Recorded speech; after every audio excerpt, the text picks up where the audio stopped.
Hello and welcome to Big Boy Bigger Dreams. This is episode 21. I'm sorry it's been a while.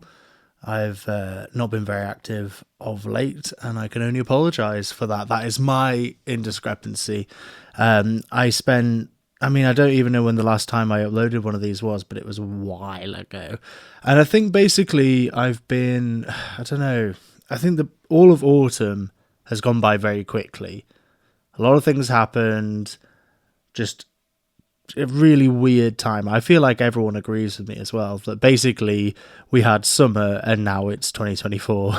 So happy new year. It is currently the 1st of January 2024. I'm going to try and get this episode out today because I've actually created a new schedule for when this comes out, Big Boy Bigger Dreams. Also, welcome to Big Boy Bigger Dreams. I'm Eden Longson, the big boy with the bigger dreams. So basically my idea is that this is going to come out every second Monday. So it's coming out today, it'll come out in 2 Mondays time on the 14th, and it's just going to keep going like that. That's my aim. Let's see if I stick to it.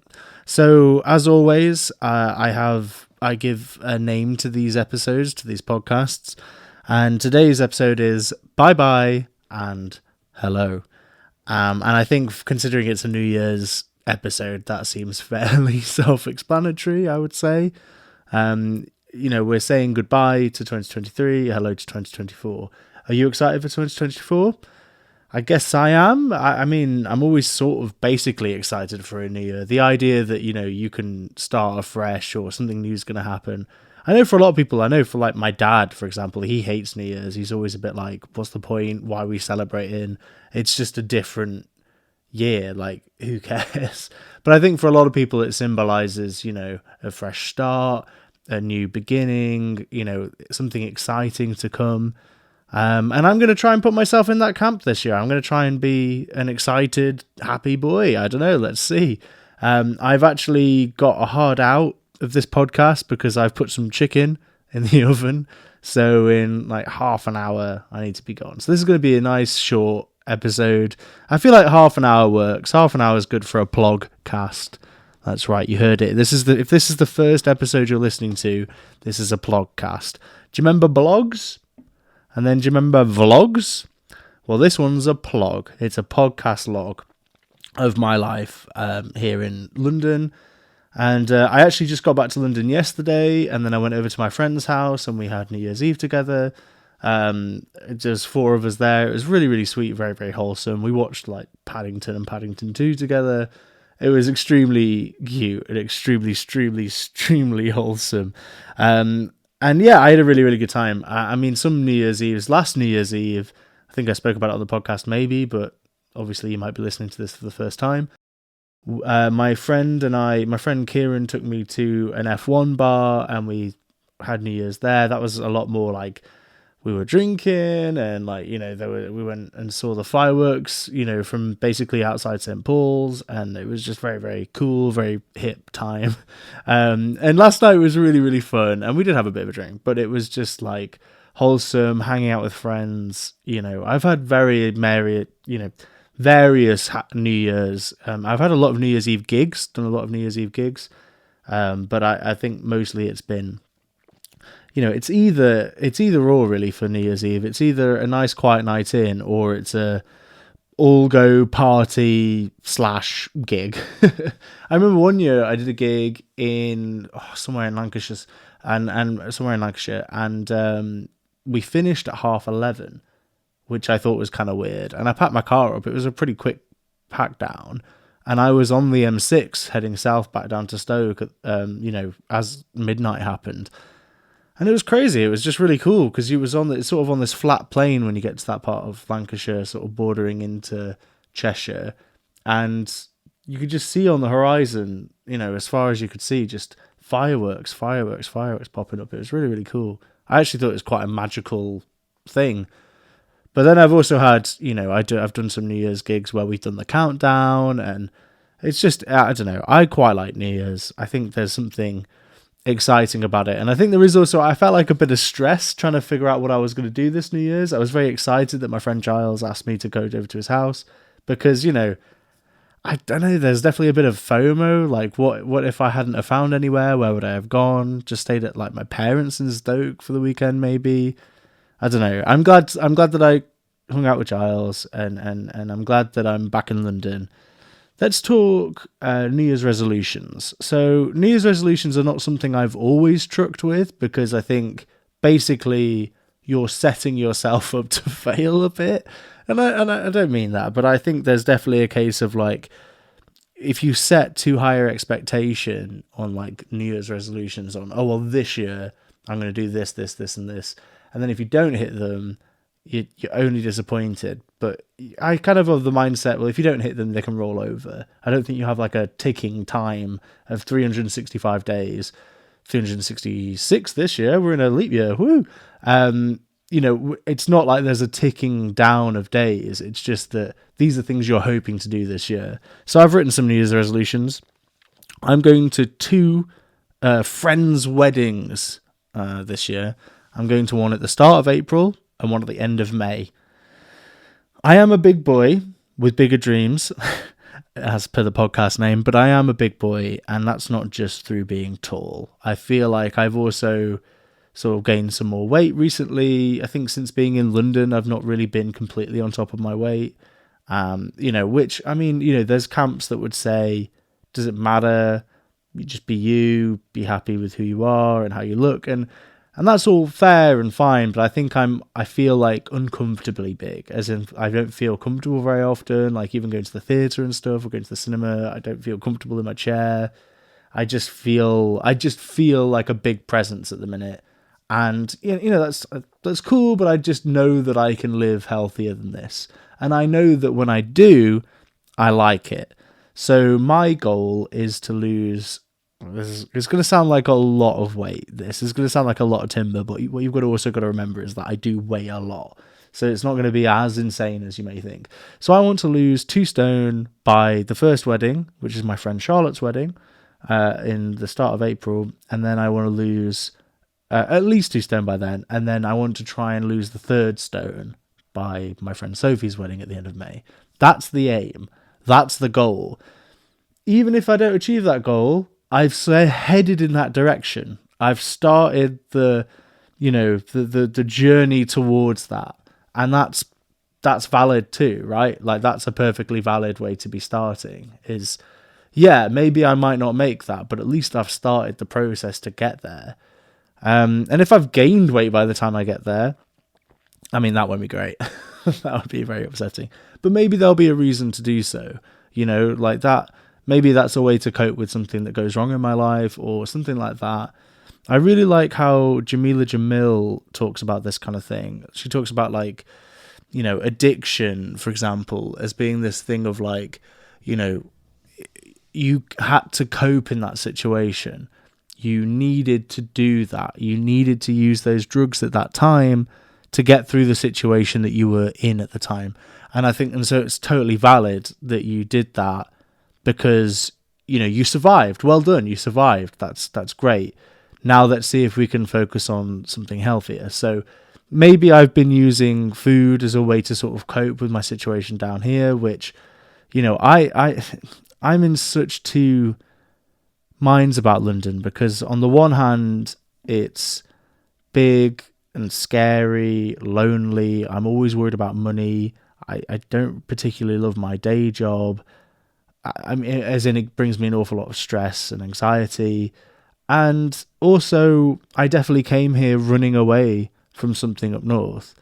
And that's kind of always hanging over my head, this idea that, like, I can't go back up north. I can't live up there again because I made the move to come down here, escaping that. And on a side point, I also know that, so the RNCM, which is my favourite building in the entire world, it's where I did my master's. It was always very aspirational to me to go to the RNCM. I've always wanted to since I was a child. And I know that someone works there now. Someone who hurt me, a friend, a very dear friend, who hurt me in a way that I'm never going to be able to forgive them. And I know that they work there now, sort of 3 days a week or something.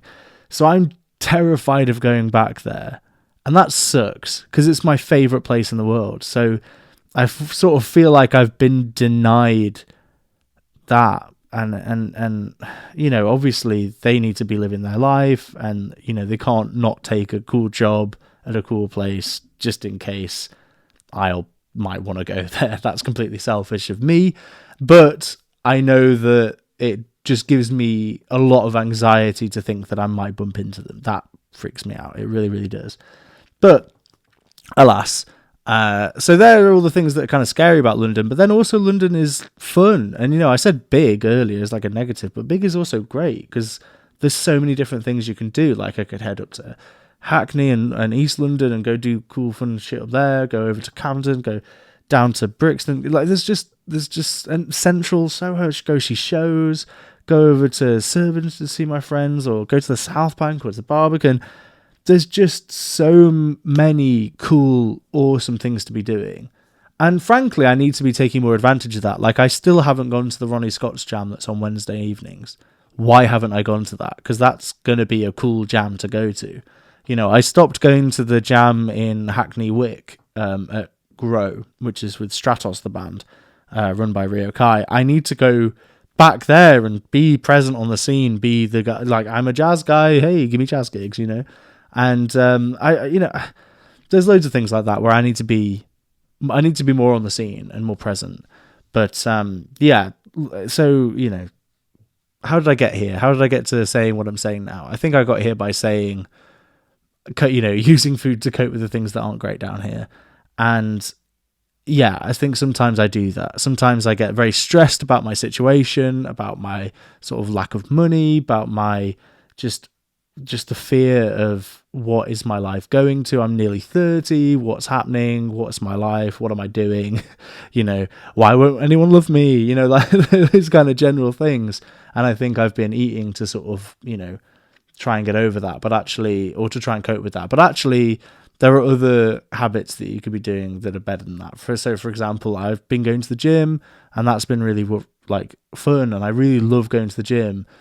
I just need to try and find that motivation to go to the gym a bit better, because it's difficult sometimes to sort of, you know, you finish work and then you got to go to a gym, and it's like, oh, but I've just spent 8 hours in a place I hate. Like, you know, why would I want to go to a gym? And it's because actually that feeling when you walk out of a gym and you've just done you know, like, so for me, I sometimes go and I'll do loads of weights, and then I'll go and do like a 5K. And then I just come out of it like, oh, whoa. And you feel so great because you feel like to your core that you've like worked hard. I know some people do 5Ks in their sleep, but like for me, that's big. You know, I'm not doing them in sub 30 at the minute, but I'm still doing 5Ks every now and again. So that's great. And I always feel great afterwards. I always feel great. And I think I need to chase that high, as it were. And I think I forget about how great that high is from time to time. So yeah, losing weight is definitely one. And then I also have a couple of other ones that are more like work. So I'm working on a musical right now. I need to finish that. Maybe if I log that in here, maybe that. So for right now, I've got one major motif, and I've got 2 songs that I've started working on. The whole show is going to be like an hour long. So these are good things to be having, I think. So that's one thing. I've also been working on a short film for a very long time. I've got a script that I need to just get finished. Once I've got it finished, I need to send it to my friend Sam. I need to get him in a room for a meeting to talk about how we're going to film it on a shoestring budget. I need to find a cast, and then I need to film the thing. We'll edit it together. I'll write some music for it. That's a short film. It's going to be no longer than 10 minutes. I just need to get it done. And I also love doing it. I'm really happy with the story. It's just the fine details of writing, you know, that's difficult. That needs to get done. I also want to, so I'm doing this every fortnight. Every fortnight, I also want to upload a new piece of music. It doesn't always have to be a brand new piece of music that I've only just written, but I recently recorded 2 of my friends recording a piece that I wrote in 2020. I've got some saxophone orchestra pieces that I recorded recently with my friend Sam again. Thank you very much to Leah, Jazz, and Sam for recording the saxophone parts for that. And I've got other pieces and other people ready to play those pieces. And so many people are so lovely and, you know, are so happy to work with me on music, which is so exciting and so nice. I just need to keep that momentum going. So Every 2 weeks, expect a new piece of music. That's the hope. Also, video essays. I'm doing more video essays now as well, sort of in this kind of format. And so hopefully we're going to get one of them every 2 weeks as well. Again, watch this space. I've also got podcasts I want to be making as well. So I'm just watch the space. Let's see how we do. Because, I this is definitely what I want to do. This is what I want my life to be, I think. I keep saying I think. It is. I love, talking about stuff on camera. I love sharing. I love art. I love creativity. And so that leads into my other resolutions. Like, I want to paint more and read more. Like, I've got a whole stack of books here that I'm sort of meant to be reading. I started reading Oliver Oliphant is Completely Fine. Borrowed that off my friend Reb. And then my friend Sam bought me The Way of Kings, the first book in the Stormlight Archive by Brandon Sanderson. Need to get that read. I've recently been rereading Larry's by Steve Hollyman. Steve's a good friend of mine from back in Stoke-on-the-Trent. My sister gave me this book, The Rosie Project, because I told her I was reading Ella Oliphant, and she said, well, you'll like this then. Speaking of my sister, she also bought me a book called This Other Eden, which looks really interesting. Also, it has my name in it. That's cool. And then I've also been given Open Throat by Henry Hogue, which I think was from my mum. Yes, that makes sense, because I've got a quote in here. A reader lives 1,000 lives before he dies. The man who never reads lives only one. Damn. So that's a little bookmark I've got there. God, let me put these books back.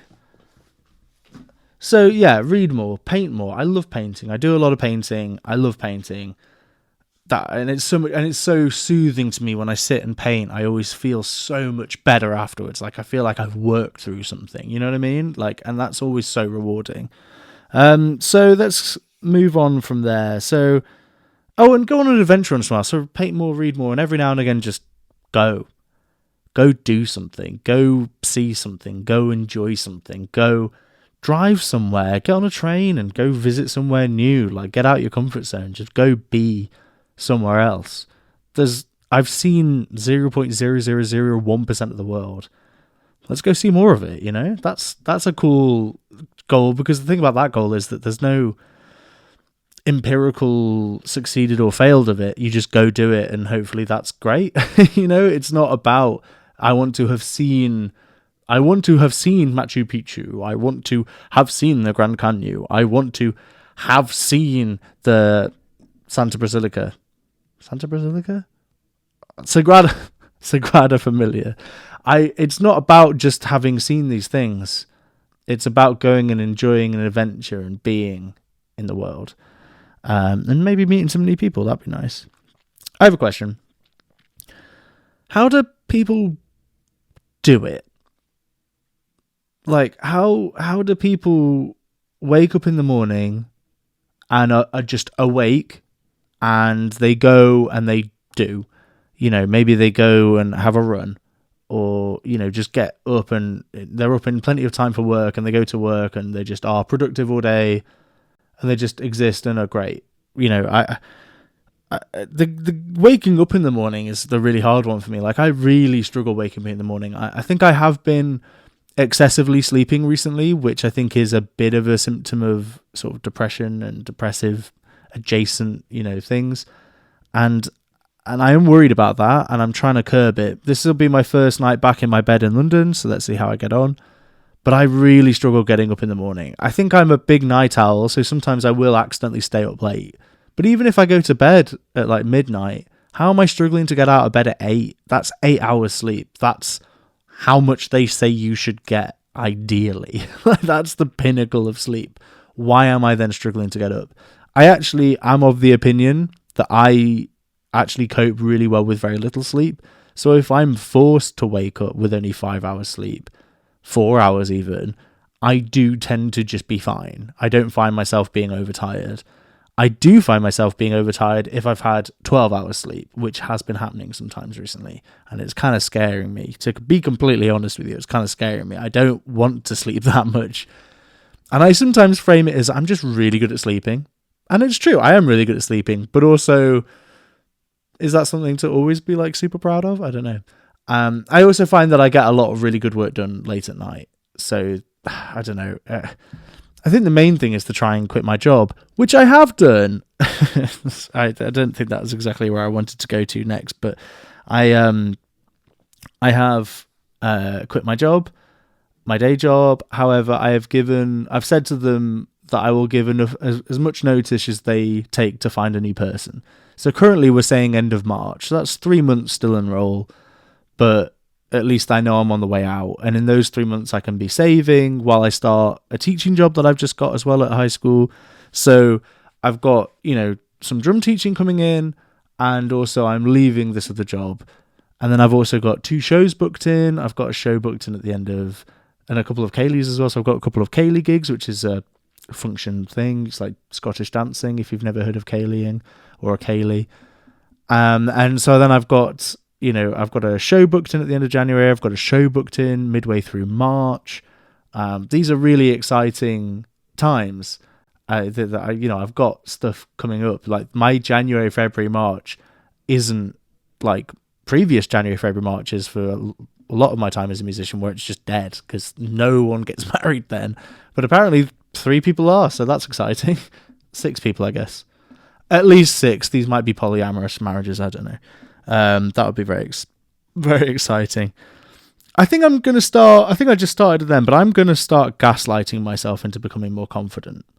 Like, there must be a reason I have so many amazing friends. There must be a reason I'm being offered gigs. There must be a reason people are paying me to write music. There must be a reason. And maybe it's because I'm really good at those things.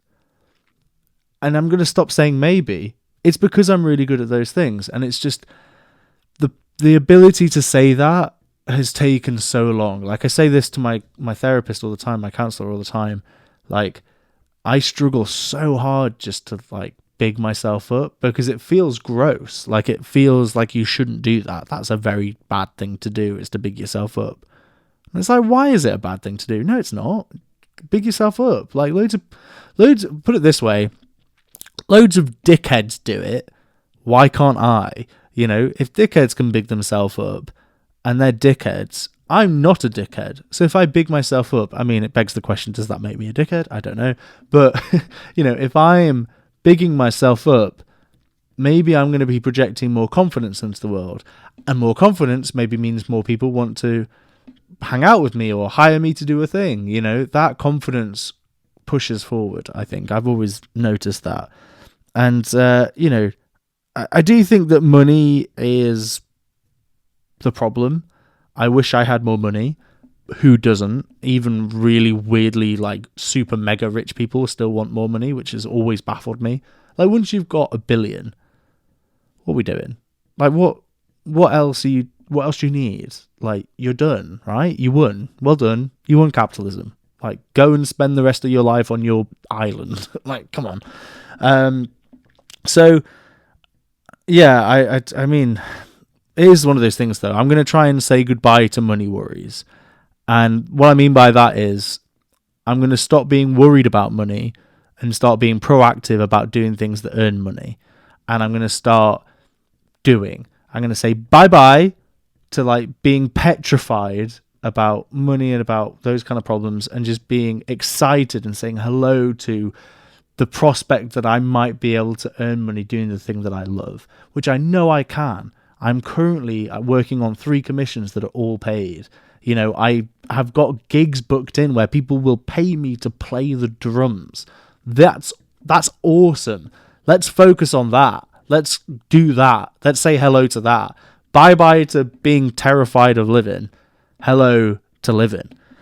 Now, I had a whole thing about snakes shedding their skin, and that's because they've outgrown them. Maybe I've outgrown the sad sack routine of being this sad guy who's sad about, I'm not getting enough gigs, and maybe I just need to shed that skin and be confident, be excited, be proactive. I'm going out there. I'm doing this stuff. I'm doing it.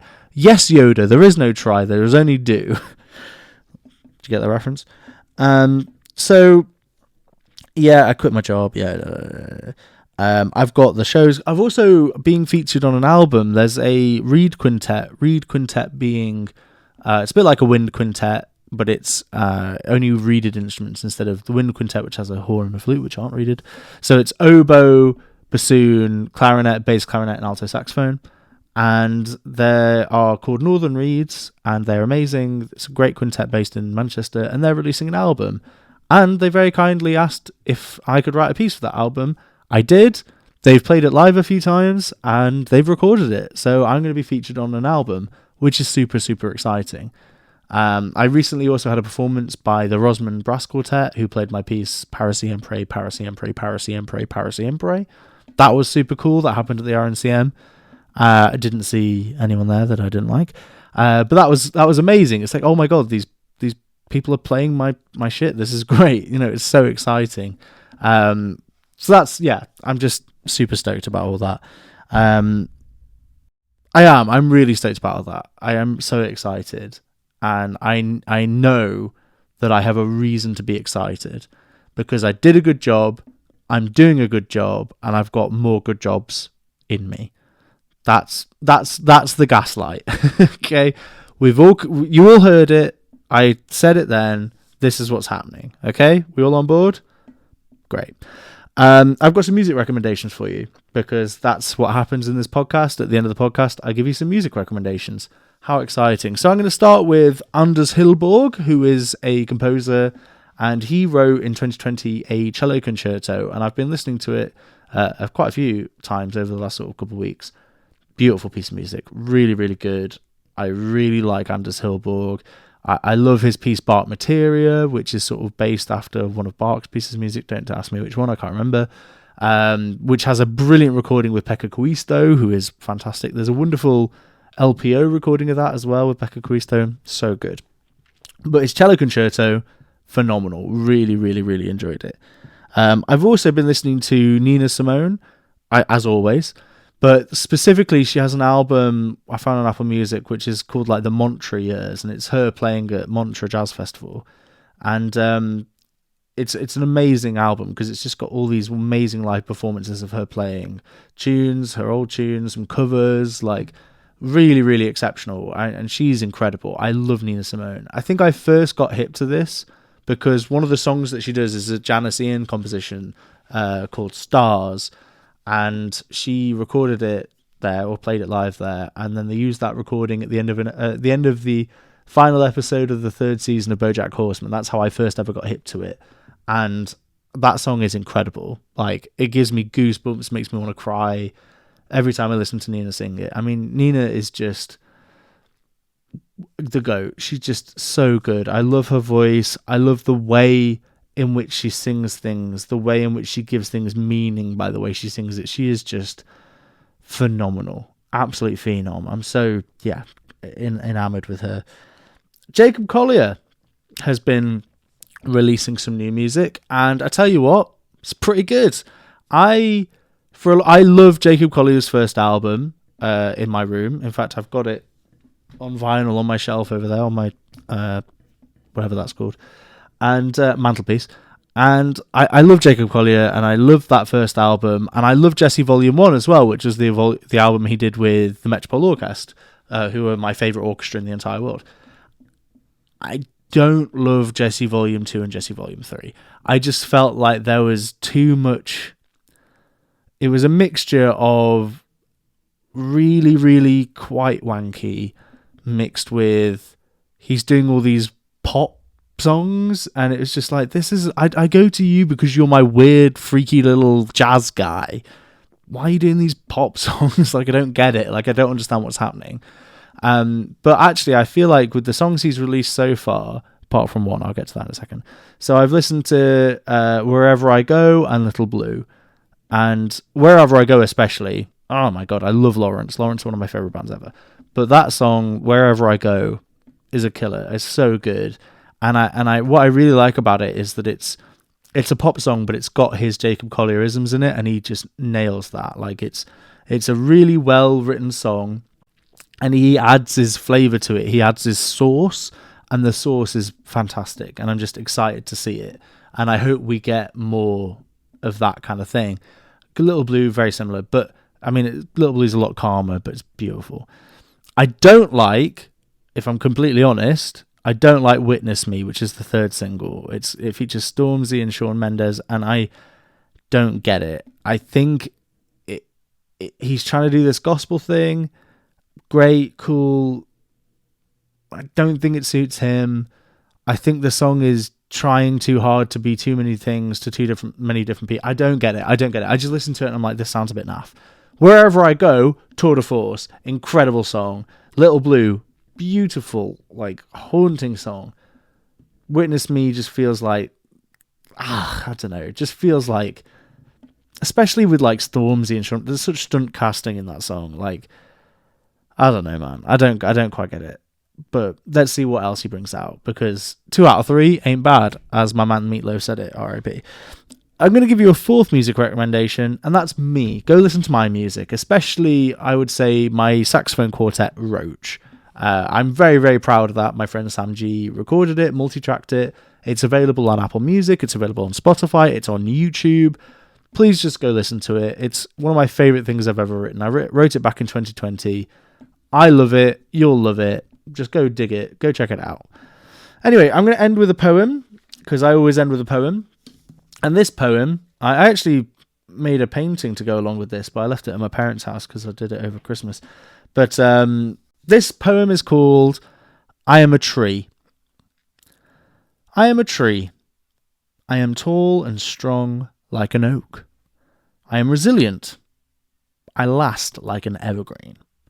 Though I wilt, I return to bloom, like a magnolia. I am weird and unique, like a baobab. I am staunch and proud as a redwood, but I'm sweet and providing like a maple.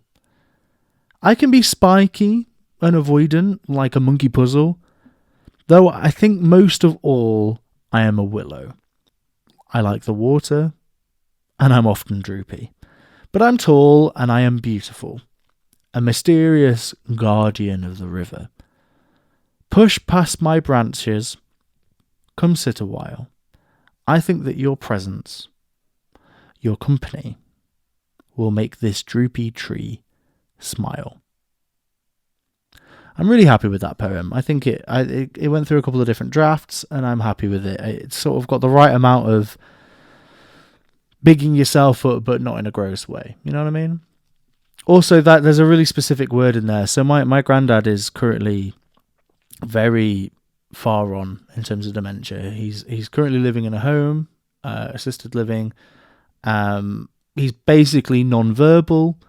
And my mother and I went to go see him on Christmas Eve. And it's my mum's dad. And, you know, it was nice to see him. We were there for a while, and just, you know, it's funny because my mum is a dementia care nurse, or was, till before she retired. And, you know, so I used to go along to the day hospital where she worked after school so she could give me a lift home. And so I'm used to being in rooms full of people with dementia, and sometimes they're just screaming shit out of nowhere, like, what's happening? And just they're saying stuff to you that you can't take to heart. Like, this one woman sort of pointed at me and said, "You hit him yesterday." And I was like, I wasn't even here yesterday. What's happening? And it's because they don't know what's happening. They don't know what's going on. And my granddad, I think he recognized me. It seemed kind of obvious that he recognized me. He didn't say my name or anything, but he recognized me. He recognized my mum as well. And that was nice. And yeah, I remember afterwards crying my eyes out because we left. And as we were leaving, he said, "Company." Like, that's the only word that I could tell that he said the entire time was company. As though, like, are you going to keep me company? It would be nice to have some company. And yeah, that got to me. That kind of hurt because we were leaving, and I just felt really bad for leaving.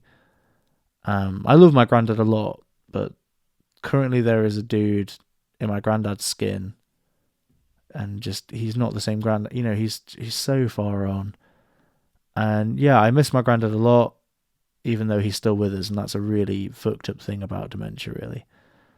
Anyway, I just thought I'd end there, and I think that's why the word company, that final stanza, I think that your presence, your company, will make this droopy tree smile.